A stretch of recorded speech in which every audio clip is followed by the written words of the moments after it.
kedua iaitu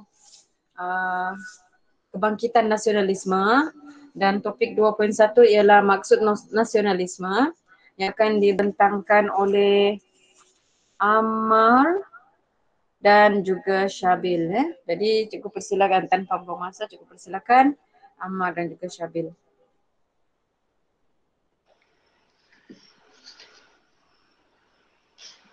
Assalamualaikum warahmatullahi wabarakatuh. Assalamualaikum. Pada hari ini, saya, Ahmad Adham dan Syabil Faris akan membentangkan subtopik Bangkitan Nasionalisme 2.1 Maksud Nasionalisme. Baiklah. Nasionalisme mempunyai banyak maksud, antaranya adalah perasaan cinta yang mendalam terhadap bangsa dan negara. Kemudian nasionalisme juga boleh diertikan sebagai semangat kebangsaan yang menjelaskan sikap dan pendekatan berkaitan dengan perjuangan menentang penjajahan serta pembelaan terhadap bangsa dan negara. Selain itu, nasionalisme juga boleh membawa maksud gerakan untuk mencapai kebebasan politik, ekonomi dan sosial daripada penguasaan orang asing. Idea nasionalisme tidak sama antara negara dengan zaman kerana idea tersebut berkait rapat dengan pengalaman sejarah dan pengaruh sekeliling seperti keturunan, agama, bangsa, bahasa dan adat resam. Berikut merupakan 7 pendapat tokoh. Yang pertama daripada Hans Kohn. Nasionalisme merupakan satu gerakan yang meletakkan kesetiaan seseorang hanya kepada negara atau bangsanya. Daripada Profesor William Arofle, beliau berkata kebangkitan nasionalisme Melayu lebih kepada kesedaran dan ketegasan diri pada dekad terakhir sebelum Perang Dunia Kedua. Hal ini disebabkan oleh ancaman terhadap hak kepentingan orang Melayu serta faktor ekonomi. Nasionalisme juga timbul akibat kebimbangan masyarakat terhadap sekularisme dan imperialisme barat yang melanda tanah Melayu.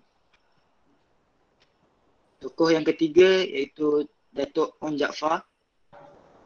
Beliau berkata ketika kita hendak menjadikan sesuatu bangsa yang lebih tegap dan kuat, boleh berdiri di atas tapak kaki sendiri dan mengambil tempat kita yang sebenar di sisi bangsa-bangsa lain yang tegap dan bersatu. Seterusnya saya serahkan kepada Syabil Faris. Okay, terima kasih Ammar. Jadi sekarang saya akan menyambung tentang pembentangan bab 2 ini. Jadi tokoh yang keempat daripada Dr. Burhanuddin Al-Helmi, beliau mengatakan bahawa perjuangan menentang penjajahan hendaklah ada persatuan dan perpaduan yang kuat, iaitu National Front. Segala tenaga yang menentang penjajahan hendaklah digunakan untuk mencapai kemerdekaan dengan tetap berpegang pada tata tertib dan adab sopan bangsa Melayu dan agama Islam untuk menebus, merebut dan merampas kembali hak mutlak bangsa kita yang telah ditenggelamkan itu. Okey, seterusnya tokoh yang kelima adalah Dr. Arsuntaralingam. Nasionalisme merupakan fenomena sejagat yang mengiktiraf hak setiap bangsa di dunia ini untuk menubuhkan negaranya sendiri dan memindahkan kedaulatan kepada rakyat. Nasionalisme juga menuntut kesetiaan ulung individu disalurkan kepada negara bangsa itu.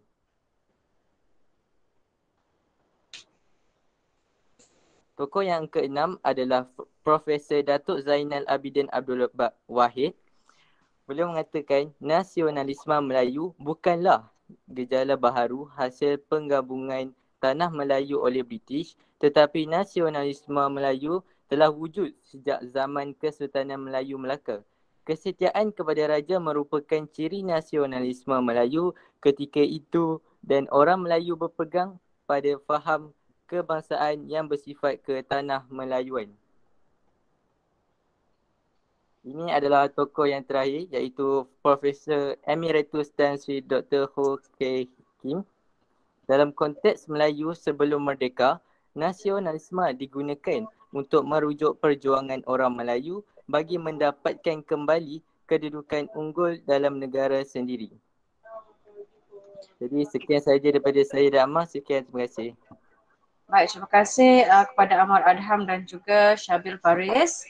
Baik, tahniah kerana berjaya menyiapkan projek pembentangan